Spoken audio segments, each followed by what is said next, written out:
राष्ट्रीय राजधानी क्षेत्र में 10,000 करोड़ रुपए की लागत से भारतमाला परियोजना के अंतर्गत बनाए जाने वाले 29 किलोमीटर लंबे द्वारका एक्सप्रेसवे NH-248BB परियोजना का कार्य तीव्र गति से हो रहा है। राष्ट्रीय राजधानी क्षेत्र में यातायात को सुचारू रूप से संचालित करने एवं गंतव्य तक सुगम व सुरक्षित पहुंचने हेतु द्वारका एक्सप्रेसवे परियोजना की परिकल्पना की गई है, जिससे राजधानी दिल्ली में स्थित राष्ट्रीय राजमार्ग संख्या 8 पर यातायात का दबाव कम किया जा सके।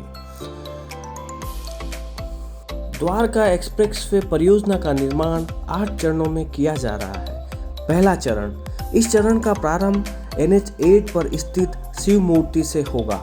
NH-8 व द्वारका एक्सप्रेसवे के जंक्शन पर इंटरचेंज का प्रस्ताव है, जिससे यातायात का फ्री फ्लो मूवमेंट हो सके। 8 लेन सेलो टनल सेक्टर 21 द्वारका UER 2 पर स्थित RUB तक का निर्माण किया जा रहा है।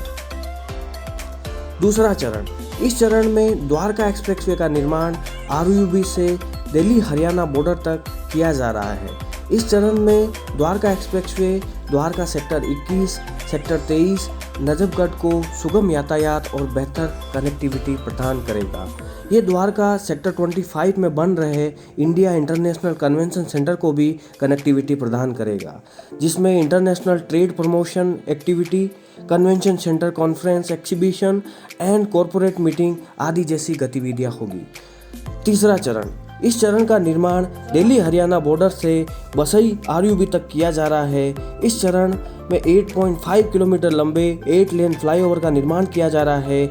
स्थानीय यातायात को सुगम करने हेतु द्वारका एक्सप्रेसवे पे यातायात को अंडरपास, सतही एवं फ्लाईओवर से 3 भागों में विभाजित किया गया है, ताकि यातायात इस तरह से चले कि उपयोगकर्ता अपने गंतव्य तक निर्बाध रूप से पहुंच सके।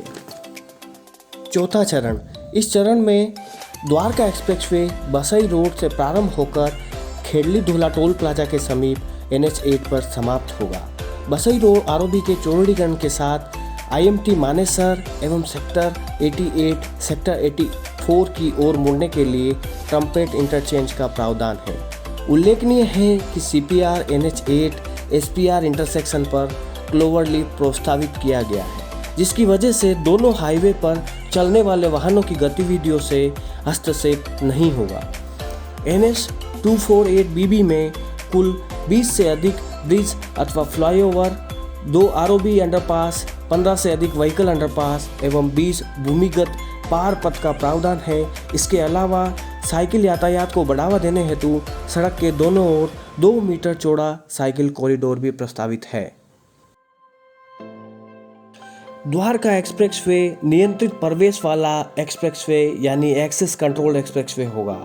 सुरक्षा के सभी बिंदुओं को ध्यान में रखते हुए एक्सप्रेसवे को स्मार्ट एक्सप्रेसवे के रूप में तैयार किया जाएगा, जिसमें मौसम, यातायात और एक्सप्रेसवे से जुड़ी जानकारियों के साथ दुर्घटना की स्थिति में यात्रियों को अलग अलग स्थानों पर सारी जानकारियां प्रदान की जाएगी।